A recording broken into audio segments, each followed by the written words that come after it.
For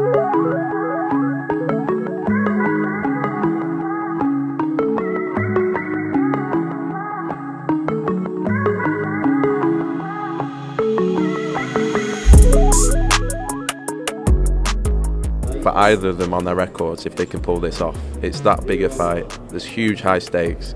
You know, if he comes at 50%, like I said, I will wipe the floor with him. I believe that 50% is all I need to be to beat Liam Smith. As soon as the cameras go off and the media leave, he will lock that door and he will train like a beast for this fight because he knows he has to. Stylistically, it will end up a war. Stylistically, it will end up a war. It's one that, for me, it's the best fighting the best. I think Eubank Jr., he's stepped up twice to world level, and this is probably the third time that he's stepping up to true world level fighter here. And it's going to be a tough fight for Eubank, it's going to be a tough fight for Liam Smith, but it truly is a 50-50 in its splits opinion. It is the fight we've been pushing for a long time, and I think it's a fight that British boxing wanted. It's a fight that British boxing needed.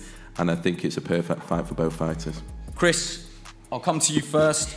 It's probably a fight you didn't see coming at the start of October, but it's here now. With the postponement and the subsequent fallout from the Conor Benn situation, did you welcome this clash with Liam?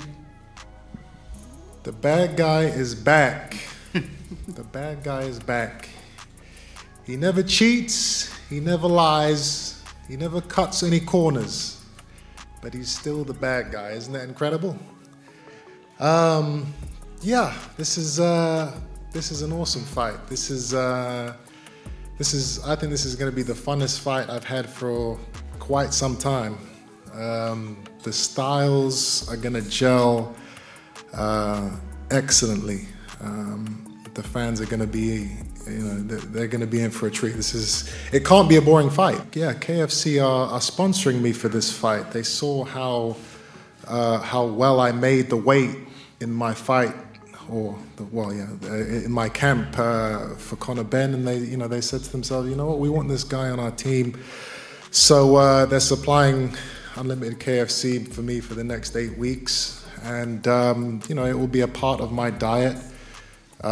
In the camp against Smith. It worked well against Conor, so if it's not broke, don't fix it, right?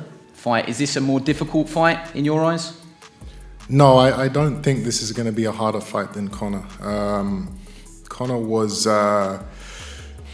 he was an unknown. He was unpredictable, young,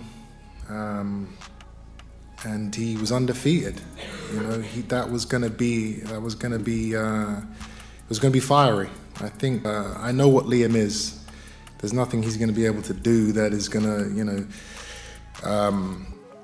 confuse me or that I'm not going to see coming. I think that it's going to be a much more controllable fight and one that I'm going to be able to win with a fair amount of ease. What's yours? What's your response to that? That's just him being him. I told you that before. I said that in interviews. If he wants to feel that way, come in 55%, I'll wipe the floor with him. And he knows that. He's just playing the game that he always plays. You come in that way. What are you paying Roy Jones for then? You never paid him for Conor. Roy Jones is a legend. I have to have him in the camp. You never had him for Conor. Yeah, because it was Eubank. Because you could train yourself for Conor. Why are you paying money if I'm an easier fight? I wouldn't be paying money. Money isn't an issue. It's the fact that I want Roy in my corner for this particular fight. Why? Why not? Why didn't you have him for Conor? I just told you it was because it was Eubank Ben. It was the Eubank name was British. Roy's an American. It wouldn't have made sense for the story. But your dad weren't going to be there either. Well, Ronnie Davis was there. That's the man I needed. Ronnie's always there, to be fair to him. Ronnie's a good man. Yes, he is. The rest is a fucking One of the best. One of the best. Yeah, Ronnie's a good fella. The rest is at tits. Are you prepared to put a percentage of what you need to be? Well, I've said it. I think 50% of what I can be would be enough to beat Liam. Like I said, he's predictable. There's nothing that he's going to do on the night that I can't foresee. He's an old dog in the game. I guess I am too. But yeah, I know the fighter that Liam is. I've sparred with him. I know what he's capable of. And that's why I say it's an easier fight than what Conor was, because we still don't really know what Conor was capable of, and he has that fire and he has that undefeated spirit in him.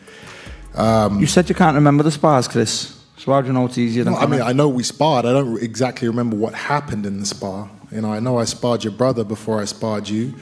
But I don't particularly remember how it went. I think... Are you trying to make out you sparred me brother, then got straight in with me, or you sparred me brother 2 days before you sparred me?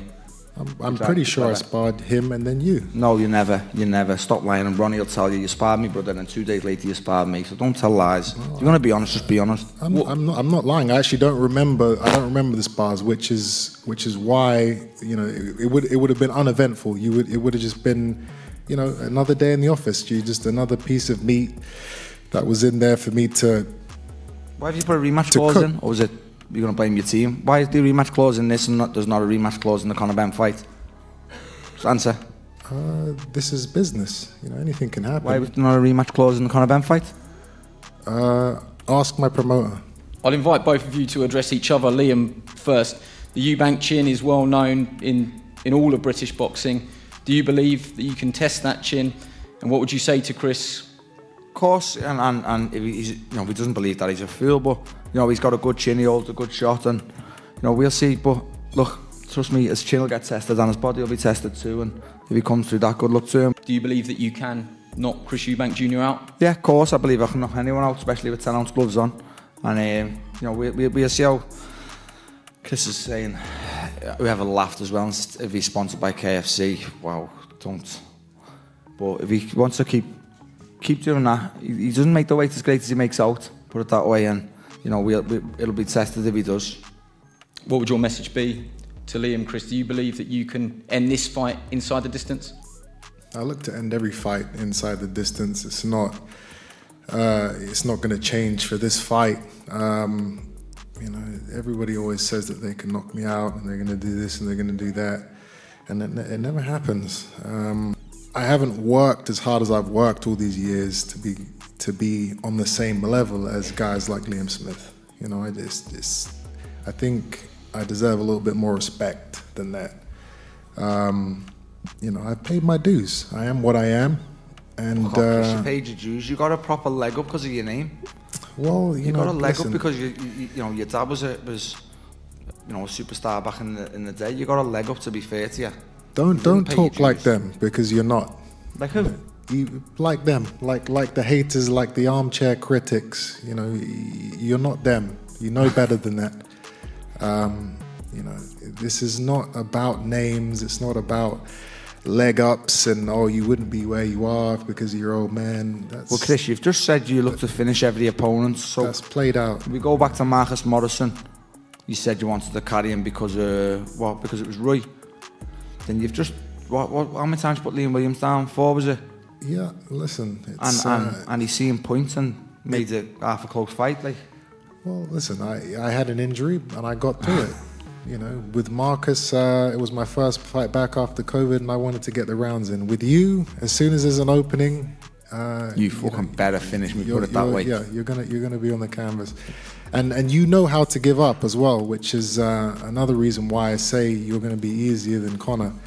You know, Conor, if he got put down, he would rightly or wrongly, he would get straight back up. You know how to take a knee and look at your corner and, shall I get up at 9? And, all right, it's 9. Let me get back up now and try again. That's a lie, Chris, but you can keep you know saying how that. to you know how Where to was play I on that the knee? game. I was on my back, and the count only got to 5. So stop talking shite again. I'm just saying you know how to lay down like the old dog that you are, and that's what you're going to do on the night. You're going to lay down. You know how to lose every time you've stepped up to someone with good fundamentals. You've lost.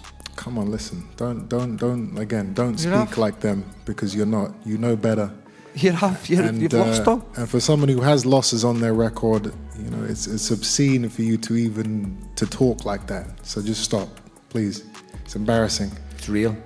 You think you're a fucking superstar and you're far from it. I never said I was a superstar. I'm just a guy. You talk like you are. I'm just a guy in a KFC jacket trying to make a living. Okay? Calm down over there. Do you feel this is the first battle won? He didn't really say too much, so it wasn't really a battle. You know, it was just me being me and him kind of reacting to that. which is good. And I think that's what's going to happen in the fight too. He's just going to be there and be having to survive and react to everything I put onto him until he can't take it anymore. Do you feel that the 50% comment got under his skin, and do you really believe that you will walk into that arena 50% and beat him on the night? I believe that 50% is all I need to be to beat Liam Smith. Absolutely. Did it get under his skin? I don't know. Probably, yeah. First reactions to the press. Did you get anything out of that today? No, everything I expected. Everything I expected Chris to say. Come with his game and his shite with the 50% lark, and I'm an easier fight than Conor. I expected it, to be honest with you. Does that get under your skin, saying 50%? Like, is it disrespectful? No, because do you believe it? Like, if anyone in this room believes he's coming at 50%, leave the room. Like, you haven't got a clue about boxing. If you think he's coming in at 50%, you're even clueless if you think he was going to be 60 for Conor. We all knew that was just a lot of shite, but that's just him being him. He likes to play that role. He likes to get the little giggles when he says it, and if he comes at 50%, like I said, I will wipe the floor with him. It's 33-year-old against a 34-year-old. In the business end of their career, Eubank Jr. still to win a world title. For me, still to beat anyone at true world level in their prime. And Liam Smith, for me, is in better form than he's ever been. He's a better fighter than when he fought Canelo. He's a better fighter than when he fought Munguia, and that's what makes this very, very interesting. Eventually, this is going to be a war of attrition. Just the way Liam Smith fights and the way Eubank Jr. fight, they get caught up in tear-ups. That they are best when throwing shots and in the blender, putting damage on their opponent. So eventually, this is what that fight's going to become. And if I'm totally honest, I feel like it will do that within 30 or 40 seconds. I think they'll have a little look for 30 seconds, and then they'll get straight into mid-range. It's going to go off. The promoters got at it as well. You put Calla on the back foot. I mean, it's all part of the fun, but do you really believe that Calla believes what Chris Eubank's saying? You know what? It's all it is Calla knows how tough this fight. Calla's been around boxing a long time. I know for a fact that he's smart enough to know how tough this fight is, which is why it took a long time to make, which is why there's a rematch clause, which is why Calla will be nervous before this on January 21st, and I mean that in a friendly way. I get on with him. I'm so glad to make such a big fight with him, but he'll be nervous before January 21st, believe me, because he's been around boxing a long time, and anyone in boxing knows how good a fighter Liam Smith is. I think the first couple of rounds may be a bit cagey. We know what Liam does. Liam will be the one pushing forward, looking to press the pace, looking to get engaged in a fight, and Eubank will be trying to keep it long. He's got Roy Jones Jr. back in the corner, which he didn't have for the Conor Benn fight either. That's interesting. So he's working with Roy again, and Roy, as we know, is a boxer, he's a box fighter, likes to stay on the outside a little bit. So that's what I'm expecting early doors from Eubank, but ultimately, at one stage they will engage, and when they do, it's going to be fireworks. But I just think that, listen, it's an exciting fight, it really is.